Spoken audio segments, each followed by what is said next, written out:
नमस्ते सबैजनालाई। यो मेरो एक्सेलमा चौथो भिडियो हो। यदि तपाईँले यसभन्दा अगाडिका भिडियोहरू हेर्नुभएको छैन भने कृपया ती भिडियोहरूलाई पहिला हेर्नुहोला, अनि मात्रै तपाईँले यस भिडियोलाई बुझ्नुहुनेछ।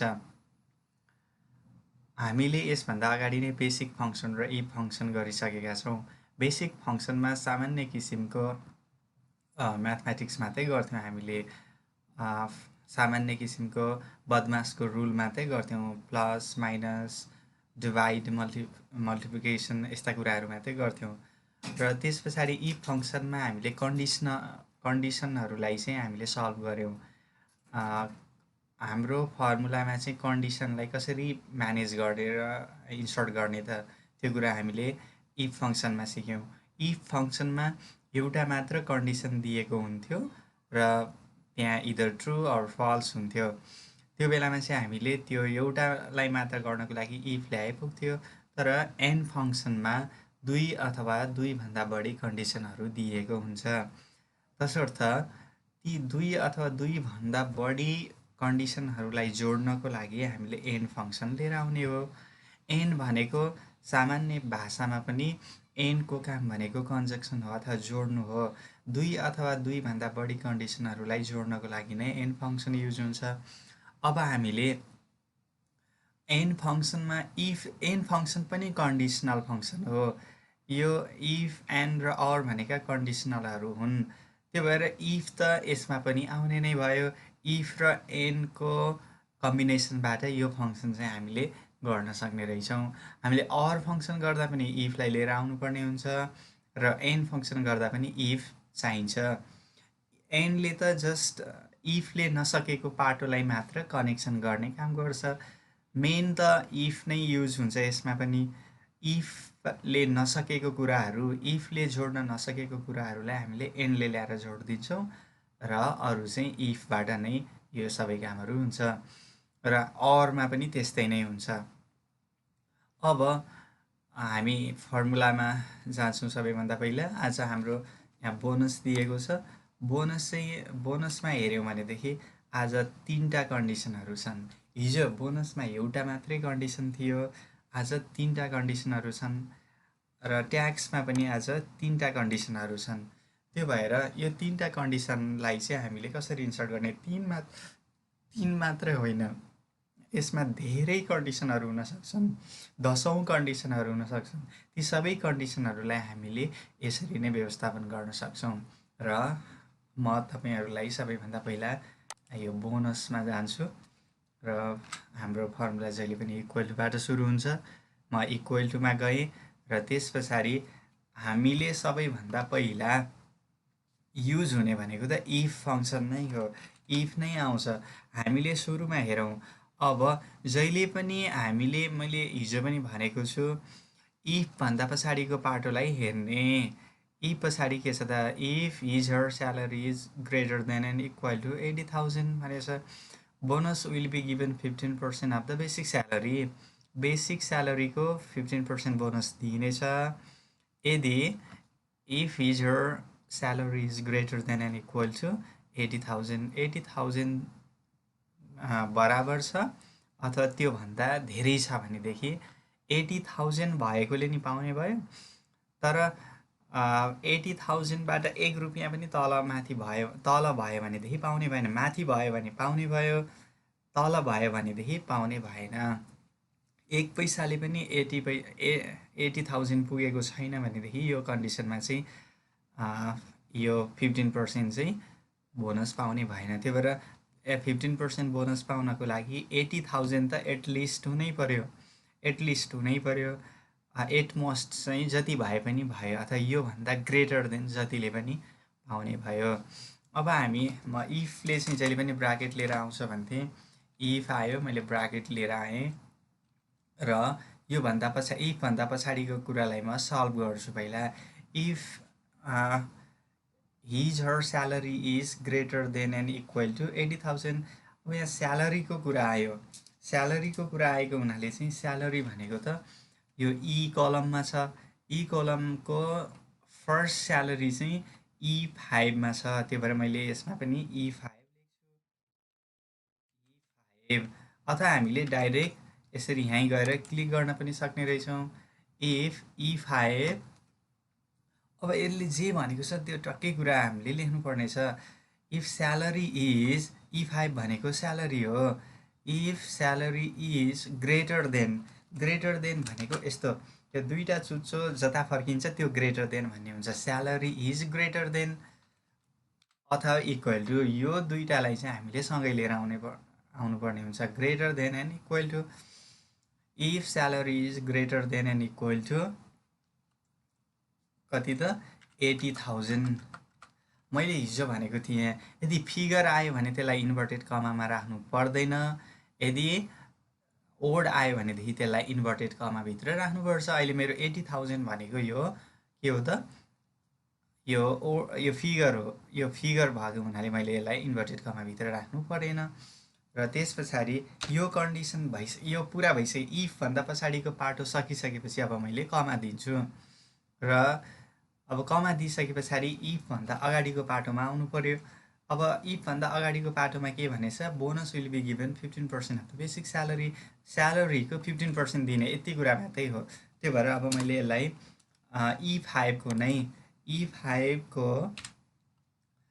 E5 नै 15% डाइरेक्ट लेखेँ मैले, यति दिने हो। र हामीले हिजो अस्ति चाहिँ अदरवाइज भन्थ्यौँ, अब आज त अदरवाइज भन्न पाइएन किनकि तल दुईवटा कन्डिसनहरू छन् अझै। अब त्यो भएर मैले अब फेरि अर्को कन्डिसनलाई लिएर आउनुपर्छ, त्यसको लागि फेरि इफ लिएर आउनुपर्छ। अब हामीले डाइरेक्ट इफले मात्र जोड्न सक्दैनौँ किनकि यहाँ अर्को कन्डिसन पनि भएको हुनाले चाहिँ एन लिएर आउनुपर्ने हुन्छ।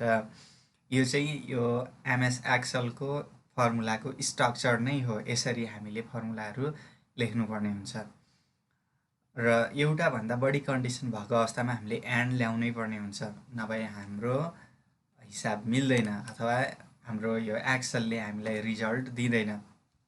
इफ एन्ड भयो। अब त्यस पछाडि मैले तलकोलाई जोड्नको लागि एन्ड ल्याएको, यसमा पनि म सबैभन्दा पहिला इफभन्दा पछाडिको पाटोमा हेर्छु। इफभन्दा पछाडिको पाटोमा दुईवटा कुरा छ आज चाहिँ। If his her salary is less than 80,000, salary is less than 80,000 भनेको E5 लेस देन भनेको यस्तो भयो, एउटा मात्रै चुच्चो फर्किएको, लेस देन 80,000 सरी 80,000। अब कमा दिन्छु।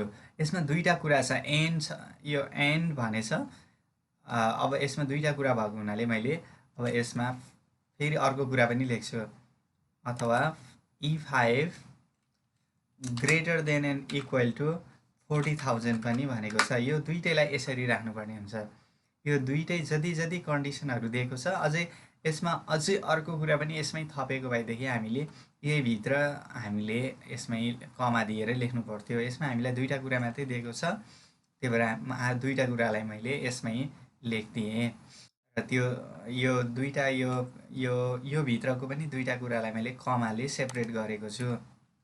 हामीले त्यो कमा पनि दिनैपर्छ। अब यो इफभन्दा पछाडिको कुरा सकियो। If his her salary is less than 80,000 भनेको स्यालेरी इज लेस देन 80,000 यो भइहाल्यो। अब अथवा if his her salary is greater than and equal to 40,000 भनेछ, salary is greater than and equal to 40,000, मैले यो पनि सकेँ। इफभन्दा पछाडिको कुरा सकिसके पछाडि मैले हिजो कमा दिने भनेको थिएँ, आज पनि कमै दिन्छौँ। तर हामीले एनले गर्ने काम सकिसके पछाडि एनको ब्राकेट बन्द गर्छौँ। एनले एउटा कन्डिसनलाई लिएर आइसक्यो, अब पछाडि पनि यदि ल्यायो भने हामी पछाडि नै एन ल्याउँछौँ। तर अहिले यहाँ एनको काम सकियो। जब एन्डको काम सकिन्छ त्यस पछाडि हामीले एनको ब्राकेटलाई बन्द गरिदिन्छौँ। अब यो हामीले कलरबाट पनि थाहा हुन्छ। यो एक्सलमा चाहिँ यो ब्राकेटहरूको छुट्टा छुट्टै कलरहरू दिन्छ हामीले हिसाब गर्दै जाँदा। जस्तो एन्डभन्दा यताको यो ब्राकेटको कलर चाहिँ पर्पल छ र यसको क्लोज भएको ब्राकेट पनि पर्पल छ, भनेको हाम्रो फर्मुला मिलिरहेछ भन्ने हो। हामीले यसरी नै यो यस्तो कुराहरू पनि बुझ्नुपर्ने रहेछ। अब मैले हिजो यो इफभन्दा पछाडिको कुरा सकिसकेपछि कमा दिएको थिएँ, आज पनि कमा दिन्छु। तर आज चाहिँ अगाडि एउटा यो ब्राकेट आयो, त्यो ब्राकेट चाहिँ एनले अगाडि ओपन गरेको थियो। अब त्यो एनको ब्राकेट चाहिँ क्लोज भयो अनि त्यस पछाडि हामीले कमा दियौँ। कमा दिइसकेपछि अब मैले यो इफभन्दा पछाडिको कुरा पढ्छु है त। Bonus will be given 10% of the basic salary. Basic स्यालेरीको 10% बोनस दिने हो भनेको E5 नै E5 10% बोनस दिने हो। अब यो कुरा पनि हामीले सक्यौँ। अब त्यस पछाडि हामी लास्टमा जान्छौँ। अब लास्टलाई हामीले जहिले पनि लास्टमा चाहिँ हामीले अदरवाइज भनेर पनि कुराहरूलाई लेख्न सक्ने रहेछौँ। हिजो अदरवाइज 0 लेखेको थियौँ, अथवा अदरवाइज 0 भन्नुको ठाउँमा हामीले अदरवाइज 1%, अदरवाइज 5%, अदरवाइज 20% जति भनिदिन पनि सक्छौँ यदि त्यसरी हामीले राख्न सक्ने कन्डिसन छ भने। अब यसमा छ कि छैन त? यदि छैन भनेदेखि हामीले इफ र एन्डले नै जोड्नुपर्ने हुन्छ। यदि हामीले अदरवाइज भनेर राख्नेछौँ भने, राख्न मिल्ने रहेछ भने हामीले डाइरेक्ट यसलाई केही पनि नगरिकन डाइरेक्ट अदरवाइज भनिदिन सक्छौँ। अब यसमा म 3 मा हेर्छु। Bonus will be given 5% of the basic salary to the rest of the employees भनेछ।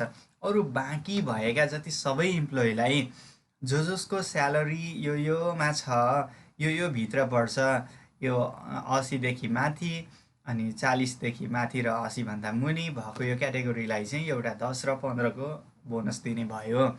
अब अरू जति छन् त्यति मात्रै त छैन स्यालेरी, अरू पनि छ, 15,000 छ, 20,000 छ, 35,000 छ, यिनीहरूलाई कति दिने त? तिनीहरू भनेको रेस्ट हो। रेस्ट अफ द इम्प्लोइजलाई चाहिँ 5% दिने भनेको, अरू बाँकी भएको सबैलाई चाहिँ के दिने भनेको त? 5% दिने भनेको। त्यही भएर मैले अदरवाइज भनेर लेख्न मिल्ने कन्डिसन रहेछ यसमा। E5 को 5% नै भयो र मैले अब ब्राकेट बन्द गर्छु, क्लोज गर्छु। अब मैले इफ कतिवटा इफ छ त्यो अनुसार मैले ब्राकेट बन्द गर्नुपर्ने हुन्छ।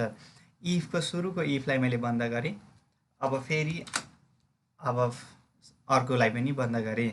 अब यो कलरहरू पनि ट्याक्कै मिलेको हुन्छ। सुरुको इफको कलर ब्ल्याक थियो, लास्टमा ब्ल्याक छ। सेकेन्डको इफको कलर चाहिँ ग्रिन थियो र यो सेकेन्ड लास्टको यो इफको कलर पनि ग्रिन नै छ। त्यो भएर पछाडि आएको इफको ब्राकेट पहिला बन्द गर्नुपर्छ, सुरुमा आएको इफको ब्राकेट पछाडि बन्द हुन्छ है। यो कुरा पनि बुझ्नु पऱ्यो। अब मैले इन्टर प्रेस गर्छु र अब सामान्य तरिकाले पनि हामीले बुझिसक्यौँ। 80,000 अथवा 80,000 अथवा 80,000 भन्दा माथि हुनेहरूलाई चाहिँ 15% बोनस दिने भनेको 1 लाखको 15% भनेको 15,000 हुन्छ। 1 लाख स्यालेरी हुनेले 15,000 बोनस पायो। अब यसरी नै हामीले यसलाई सबैलाई यसरी कपी गरिदिएपछि सबैले जति जति पाउने हो त्यति त्यति पायो। अब त्यस पछाडि अब म ट्याक्समा जान्छु।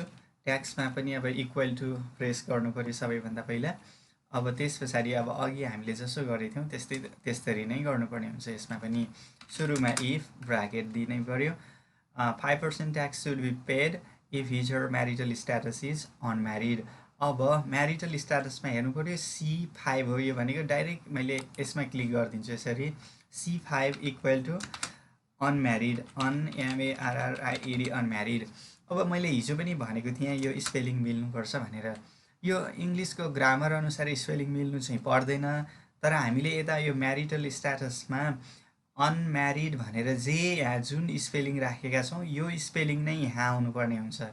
त्यो स्पेलिङ भनेर डिक्सनरीको स्पेलिङ चाहिँ मिल्नु पर्दैन। त्यो भएर यहाँ जे राखेका छौँ हामीले अनम्यारिडलाई डिनोट गर्ने शब्द, त्यो शब्द चाहिँ यहाँ पनि आउनु पर्यो। त्यही भएर यहाँ भएको जे कुरा छ यता त्यो पनि यतै आउनुपर्ने रहेछ। टेबलमा हामीले जे लेखेछौँ फर्मुला पनि त्यही स्पेलिङ आउनु पर्यो। If C5 equal to unmarried भनेको if marital status is unmarried भनेको यदि कोही चाहिँ अनम्यारिड छ भनेदेखि,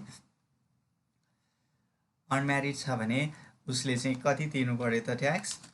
tax should be paid 5% tax should be paid. Tax भनेको जहिले पनि बेसिक स्यालेरीको हुन्छ। बेसिक स्यालेरीको 5% ट्याक्स। यदि हामीलाई अरू कुरा भयो भने त्यो बेलामा चाहिँ हामीले छुट्टै त्यसलाई पर्टिकुलरली गर्थ्यौँ। तर यसमा केही पनि भनेको छैन भने जनरली ट्याक्स तिर्ने भनेको बेसिक स्यालेरीको हो, त्यही भएर मैले यसमा बेसिक स्यालेरी नै लेख्थेँ। बेसिक स्यालेरी भनेको E5 को 5% भयो र मैले यसमा कमा दिने भएँ।